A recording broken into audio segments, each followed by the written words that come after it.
പറയുന്ന പേരാണ് ഫിരൗൻ. സ്ഥാനപ്പേരാണ് ഫിരൗൻ. ആ രാജ്യത്തിനെ മുഴുവൻ അടക്കി ഭരിക്കുന്ന വ്യക്തി. മൂസാ നബിയെ കൊണ്ട് വിശ്വസിക്കാത്ത ഈ നമ്മൾ പറയുന്ന ഈ ഫിരൗൻ, അവന്റെ പേര് റസാസിം എന്നാണ്. എന്താണ്? റസാസിം എന്നാണ് അവന്റെ പേര്. പക്ഷെ അറിയപ്പെട്ട ഫിരൗൻ എന്ന് പറയുമ്പോൾ മൂസാ നബിയുടെ കാലഘട്ടത്തിൽ ജീവിച്ച് മൂസാ നബി അവിശ്വസിച്ച ലോകത്തിൽ ഏറ്റവും വലിയ ധിക്കാരിയായ ഫിരൗൻ എന്ന് നമ്മൾ അറിയപ്പെട്ടത് ഈ റസാസിനെയാണ്. ഈജിപ്തിൽ പോയിട്ടുണ്ടെങ്കിൽ അറിയാം, ഈജിപ്ത് ഒരു മുസ്ലിം രാഷ്ട്രമാണ്. എന്നാൽ ഈജിപ്തിലെ മിക്ക കടകളുടെയും ടെക്സ്റ്റൈൽസുകളുടെയും സൂപ്പർ മാർക്കറ്റിലെയും വർഷം 3000-4000 സംവത്സരം കഴിഞ്ഞിട്ട് പോലും ഇപ്പോഴും ഫിരൗന്റെ പേരിലാണ് ഓരോ ടെക്സ്റ്റൈൽസും കാണാം. റസാസിം ടെക്സ്റ്റൈൽസ്, റസാസിം സൂപ്പർ മാർക്കറ്റ് എവിടെയൊക്കെ നിങ്ങൾക്ക് കാണാം. അള്ളാഹു ആ പുണ്യമാക്കപ്പെട്ട ഭൂമിയിൽ ഒന്ന് പോകാം. ഒരുപാട് മഹത്തുക്കളുടെ അമ്പിയാക്കളുടെ വർഷം അനുസരിക്കപ്പെട്ട മണ്ണാണ് ഈജിപ്തിലെ മണ്ണ്.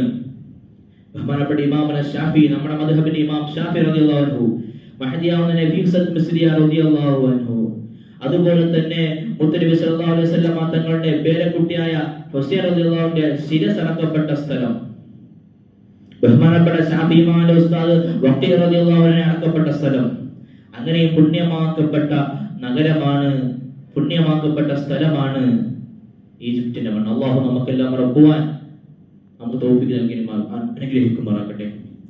ബഹുമാനപ്പെട്ട സക്കരിയ അൻസാരി റളിയല്ലാഹു, അങ്ങനെ വലിയ പ്രമുഖരായ ഒരുപാട് മഹാന്മാർ ഈജിപ്തിന്റെ മണ്ണിൽ അടക്കപ്പെട്ടിട്ടുണ്ട്.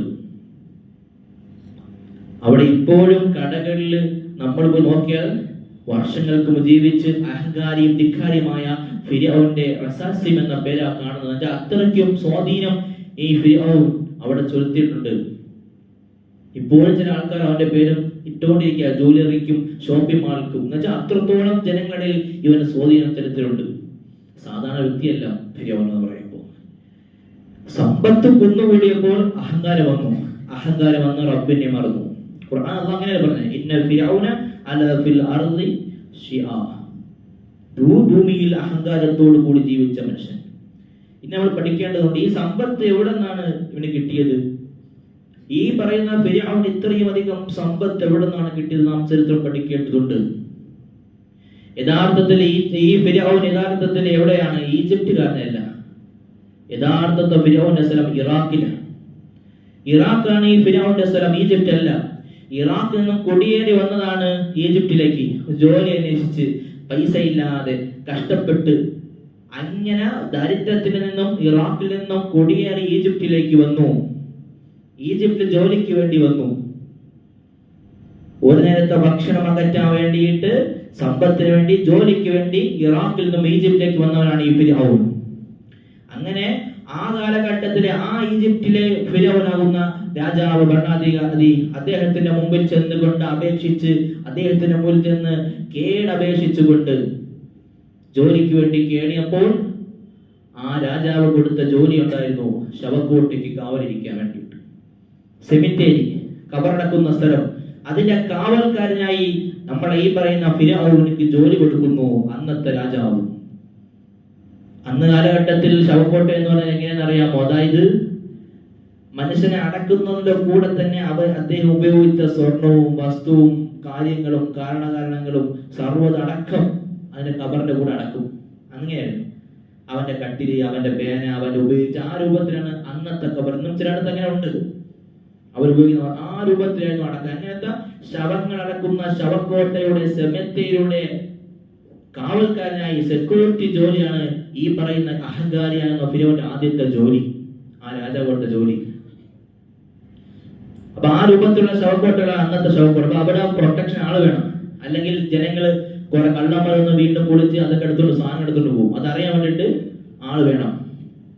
ചില ആൾക്കാർ സമ്പാദിച്ച സ്ഥാനങ്ങളെല്ലാം കൊണ്ടുപോകാറുണ്ട്. ആ ആഗ്രഹത്തോടു കൂടി ജീവിച്ച ഒരുപാട് പേരുണ്ട്. അങ്ങനത്തെ ശവക്കോട്ടയുടെ കാവൽക്കാരനായിരുന്നു ഈ ഫിരൗൻ. ശവക്കോട്ടയ്ക്ക് കാവൽ നിൽക്കാൻ വേണ്ടി വന്നവരാണ്. ഇന്നത്തെ അറിഞ്ഞോടെ നമ്മൾ ആ ഫലസ്തീൻ ഇസ്രായേലിന്റെ സംഭവം അറിയാലോ. ഒരു കാലഘട്ടത്തിൽ ഇസ്രായേലിന്റെ ജനങ്ങൾക്ക് താമസിക്കാൻ വേണ്ടിയിട്ട് അവർക്ക് സ്ഥലം കൊടുത്തതായിരുന്നു ഫലസ്തീൻ.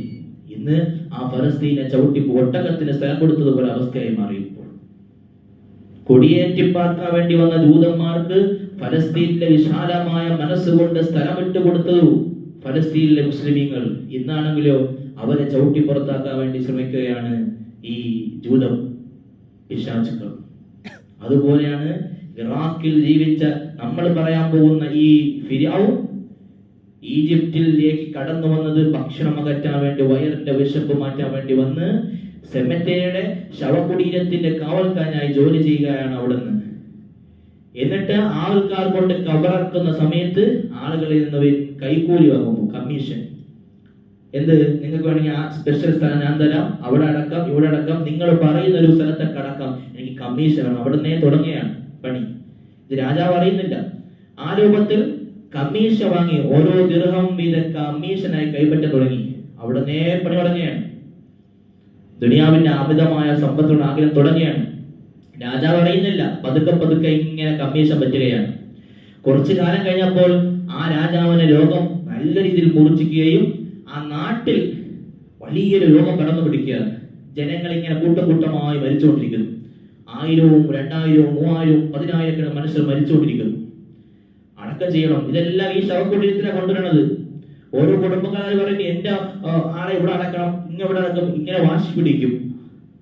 എല്ലാവർക്കും ചെയ്തു കൊടുക്കാം. പക്ഷെ എന്ത് ചെയ്യുന്നു, ഈ ഓരോ ജനാസയ്ക്കും നിങ്ങൾ 10 ദിർഹം വീതം കമ്മീഷൻ തന്നാൽ നിങ്ങൾ പറഞ്ഞ ചെയ്തുതരാം.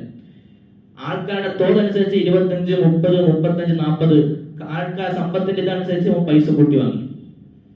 അങ്ങനെ 10,000-കണക്കിന് മയ്യത്തുകൾ ആ സമയത്ത് രോഗശരിയിൽ നിന്നും വലിയ വസൂരി ബാധിച്ച് മരണപ്പെട്ടു. ചിന്തിച്ചു നോക്കണം. 10,000-കണക്കിന് ജനാസകൾ അടക്കി തീർന്നിരിക്കുമ്പോൾ ആ നാട്ടിൽ ഏകദേശം വലിയ സമ്പന്നത്തിലേക്ക് ഇവന്റെ പൈസ കൊന്നുകൂടുകയാണ്. ഇവൻ അങ്ങനെയാണ് ഈ പൈസകളെല്ലാം വെറുതെ അടിച്ചു തീർക്കത്തില്ല, എല്ലാം സേവ് ചെയ്ത് വെക്കും, ആശയത്തിൽ കൂട്ടി വെക്കും. അതാണ് ഇവന്റെ സ്വഭാവം. ആ സമയത്ത് ഈ പൈസ കയ്യിൽ ഇരുന്ന സമയം കൊണ്ട് ഇവൻ എന്ത് ചെയ്തു, രാജാവിന് സുഖമില്ലാതെ കിടക്കുന്നത് മനസ്സിലാക്കി ആ രാജ്യത്തെ മിലിറ്ററിയിലേക്ക് കയറി ചെല്ലുകയാണ്. പട്ടാളക്കാരിലേക്ക് കയറി ചെന്ന് അവർക്ക് കമ്മീഷൻ കൊടുത്ത് അവരിൽ നിന്നും കാര്യങ്ങൾ രേഖപ്പെടുത്തി വശീകരിച്ച് മിലിറ്ററിക്കാരെ എല്ലാവരെയും ഇവന്റെ അധികാരത്തിലേക്ക്, ഇവന്റെ കൺട്രോളിൽ കൊണ്ടുവരികയാണ്. അങ്ങനെ കയറി മിലിറ്ററിയുടെ അധികാരവും അവരുടെ സ്ഥാനവും ആരെ കിട്ടി, ഈ ഫിർഔന് കിട്ടും. ആ സമയത്ത് അവസാനമാകുന്നു അന്നത്തെ ഫിർഔനാകുന്ന ആ ഫിർഔൻ മരണപ്പെട്ടു പോവുകയാണ്. ആ മരണപ്പെട്ടു പോയ സമയത്ത് ഇവന്റെ കയ്യിൽ പട്ടാളമുണ്ട്. പട്ടാളക്കാരെല്ലാം ഇവന്റെ കീഴിൽ നിൽക്കുന്നവരാണ്, ഇവന്റെ കൈക്കൂലി വാങ്ങുന്നവരാണ്. ആ രാജാവ് മരണപ്പെട്ട സമയം നോക്കി ഇവൻ അധികാരം മോഹിച്ചുകൊണ്ട് പട്ടാളത്തിനെ കൈവച്ചുകൊണ്ട് ഈജിപ്തിന്റെ ഭരണാധികാരത്തിലേക്ക് കയറുകയാണ്. ആ രാജ്യത്തിന്റെ അധികാരത്തിലേക്ക് മിലിറ്ററി വഴി, ഇവരുടെ സമ്പത്ത് വഴി. കാരണം മിലിറ്ററിയുടെ സപ്പോർട്ട് ഉണ്ട്. ഇനി ആരെ പേടിക്കാനുണ്ട്? ഇനി പാരമ്പര്യം നോക്കണ്ട. ആ രാജ്യത്തിന്റെ നോക്കണം. മിലിറ്ററി മുഴുവൻ ഇവന്റെ കൺട്രോളിലാണ്, ഇവന്റെ കൈകൂലിയിലാണ് നിൽക്കുന്നത്. ആ രൂപത്തിൽ ഈ ഫിർഔൻ എന്ത് ചെയ്തു, ആ രാജാവിന്റെ മരണത്തോടു കൂടി ആ നാട്ടിലെ അധികാരത്തിനെ അടിച്ചമർത്തിക്കൊണ്ട് ഇവൻ അധികാരത്തിലേക്ക് കടന്നു വരികയാണ്. ഇതാണ് പല സംഭവത്തിൽ നടക്കുന്നത്. പലരും പല നാട്ടിലേക്ക് കുടിയേറ്റം നടത്തിയ നാടുകൾ കൈകയറ്റം ചെയ്യുന്ന കാലഘട്ടം. ആ രൂപത്തിലാണ് ഇന്ന് സമൂഹങ്ങൾ മനസ്സിലാക്കുന്നത്. അവസാനമാണ് ആ രാജാവിന്റെ അവസാനം കഴിഞ്ഞു. ഈ പൈസ കൊണ്ട്, സമ്പത്ത് കൊണ്ട് ഈ രാജാവിന്റെ സമ്പത്തിലേക്ക് കമ്പത്ത് കൊന്നുകൂടി. ആ സമ്പത്ത് വെച്ച് മിലിറ്ററി പിടിച്ചടക്കി. ആ രാജാവ് മരിച്ചതോടുകൂടി ദിവസങ്ങൾക്കുള്ളിൽ രാജാവിന്റെ കസേരയിലേക്ക് ഇറാഖിൽ നിന്നും ജോലി തേടി ഭക്ഷണത്തിന് വേണ്ടി കടന്നു വന്ന ഈ ഫിർഔൻ, ശവകുടീരങ്ങൾക്ക് കാവൽ നിന്ന ഈ ഫിർഔൻ വർഷങ്ങൾക്ക് പിന്നിട്ടപ്പോൾ ഈ ലോകത്തിന്റെ, ഈ രാജലോകത്തിന്റെ എല്ലാ അധികാര സീമയിലേക്ക് കയറിപ്പെടുകയാണ്. അങ്ങനെയാണല്ലോ. ആദ്യം കയ്യിൽ പൈസ കിട്ടുമ്പോൾ സ്വാഭാവികമായിട്ട് പൈസ മാത്രം കിട്ടുക, ആ പൈസ കിട്ടുന്ന ഒരു പവറും കൂടി വേണം, എങ്കിലേ അത് പൂർണ്ണമാവും. അതാണ് മനുഷ്യന്റെ ഒരു പ്രകൃതം. പൈസ മാത്രം കിട്ടുക, ആ പൈസയുടെ ഒരു പവറും കൂടി കിട്ടിയാലേ അത് പൂർത്തിയാവും. അധികാരം അതെങ്ങനെയാണ്?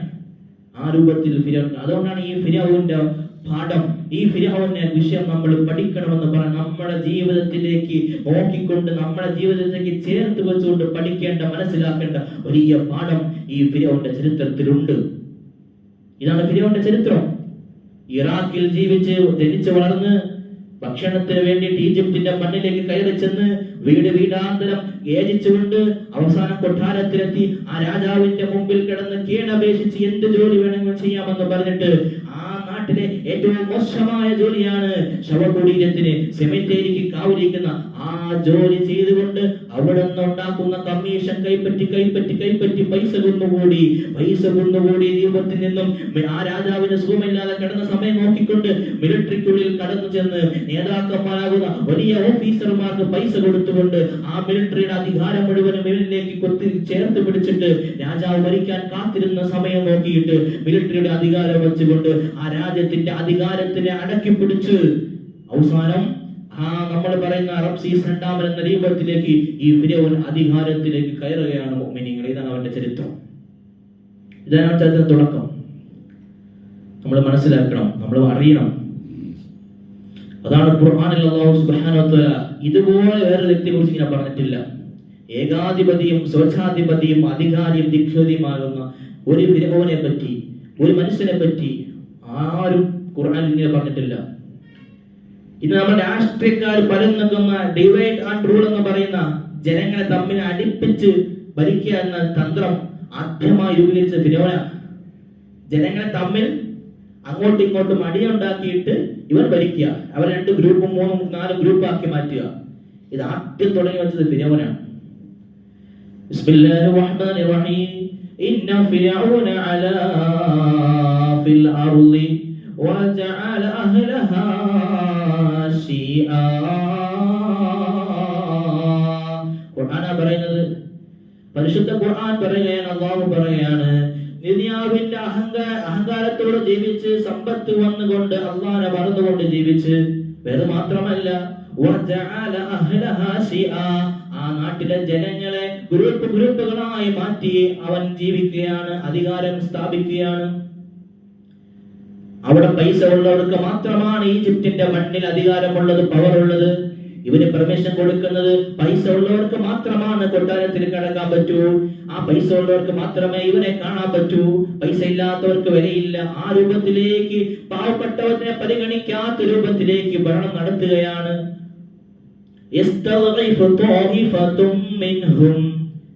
നാട്ടിലുണ്ടാകുന്ന പാവപ്പെട്ട ജനങ്ങള്, ആ ജനവിഭാഗങ്ങളെ എല്ലാവരെയും അടിച്ചമർത്തുകയാണ്. എന്നിട്ടാണെങ്കിലോ യുദബ്ബിഹു അബ്നാഅഹും, പിന്നെ ചിന്തിക്കുകയാണ്, ഇനി എന്റെ ഈ അധികാരത്തിന് ആരും പിടിച്ചമർത്താൻ പാടില്ല, അതുകൊണ്ട് ആ നാട്ടിൽ ജനിക്കാൻ ഇനി ഒരു ആൺകുട്ടിയും നാട്ടിൽ ജനിക്കാൻ പാടില്ല, ഒരു ആൺകുട്ടി പോലും ആ നാട്ടിൽ ജനിക്കാൻ പാടില്ലെന്നത് 1000 അല്ല 10,000 കണക്കിന് വരുന്ന ഉമ്മമാരുടെ ഗർഭാശയത്തിൽ നിന്ന് പുറത്തുന്ന ആൺകുട്ടികളെ പച്ചയ്ക്ക് കൊന്നവരാണ് ഈ ഫിരൗൻ. യുദബ്ബിഹൂന അബ്നാഅഹും വയസ്തഈഊന നിസാഅഹും. എന്നിട്ട് പെണ്ണുങ്ങളെ വെറുതെ വിടുന്നു. വെറുതെ വിട മാത്രമല്ല, ആ പെണ്ണുങ്ങളെ കൊണ്ട് അടിമ ജോലി ചെയ്യിപ്പിക്കുകയാണ്. അവന്റെ കൊട്ടാരത്തിലേക്ക് വന്ന അടിമ ജോലി ചെയ്യിപ്പിച്ചുകൊണ്ട് അവൻ അതാത് അഹങ്കാരത്തിന്റെ ഏറ്റവും ഉന്നതമായ സീമകൾ അലങ്കരിക്കുന്നു. ലക്ഷക്കണക്കിന് ആൺകുട്ടികളെയാണ് ഏതെങ്കിലും ഉമ്മയുടെ ഗർഭാശയം സമയമായ പ്രസവിക്കാൻ സമയമായാൽ ഇവന്റെ മിലിറ്ററി ആ വീട്ടിലേക്ക് കയറി ചെല്ലും. പ്രസവിക്കുമ്പോൾ കുട്ടി ആണായി നോക്കി കഴിഞ്ഞാൽ അവിടെ വെച്ച് കഴുത്ത് മുറിച്ച് കൊന്നുകളയാണ് ചോര കുഞ്ഞിനെ. മുഅ്മിനീങ്ങളെ, അഹങ്കാരിയായി ജീവിക്കുക മാത്രമല്ല, ധിക്കാരിയായി മാത്രം ജീവിക്കുക അല്ല, അതിനപ്പുറം ജനങ്ങളെ എല്ലാവരെയും തമ്മിൽ അടുപ്പിക്കുന്നു, ജനങ്ങളെ എല്ലാവരെയും അതിക്രമങ്ങൾ കാണിച്ചു കൊടുക്കുന്നു, എല്ലാ ആൺകുട്ടികളെയും കൊന്നുകളയുന്നു, എല്ലാ പെൺമക്കളെയും പാവങ്ങളാകുന്ന പെൺകുട്ടികളെ ആ കൊട്ടാരത്തിലേക്ക് കൊണ്ടുവന്ന് അവൻ അടിമപ്പണി ചെയ്യിപ്പിക്കുകയാണ്. ഭക്ഷണം കൊടുക്കുന്നില്ല, വെള്ളം കൊടുക്കുന്നില്ല, അവരുടെ മാനത്തിന് പോലും വില പറയുന്ന രൂപത്തിലേക്ക് അധികാരങ്ങൾ കൊണ്ട്, അലങ്കാരങ്ങൾ കൊണ്ട് അവൻ അധികാരം സ്ഥാപിച്ചവനാണ് ഫിരൗൻ. കഴിഞ്ഞില്ലല്ലോ. എന്നിട്ട് എന്താ പറയാ, അന റബ്ബുകുമുൽ അഅ്ലാ. പരിശുദ്ധമായ ഖുർആനിൽ കൂടി അല്ലാഹു പറയല്ലേ, ഈ ലോകത്തോട് വിളിച്ചു പറഞ്ഞു പോയി, അന റബ്ബുകുമുൽ അഅ്ലാ. ഈ ലോകത്തിന്റെ സൃഷ്ടികർത്താവ് അത് ഞാൻ മാത്രമാണ്. ഈ ലോകത്തിനെ പരിഹരിക്കുന്നവൻ, ഈ ലോകത്തിന്റെ ഒരു ദൈവമുണ്ടെങ്കിൽ ആ ദൈവം ഞാൻ മാത്രമാണെന്ന് ലോകത്തോട് വിളിച്ചു പറയുകയാണ്. فحشرنا فنادى أنا ربكم الأعلى أنا ربكم الأعلى. സൂറത്തുൽ ഫജ്ർ കാണാം.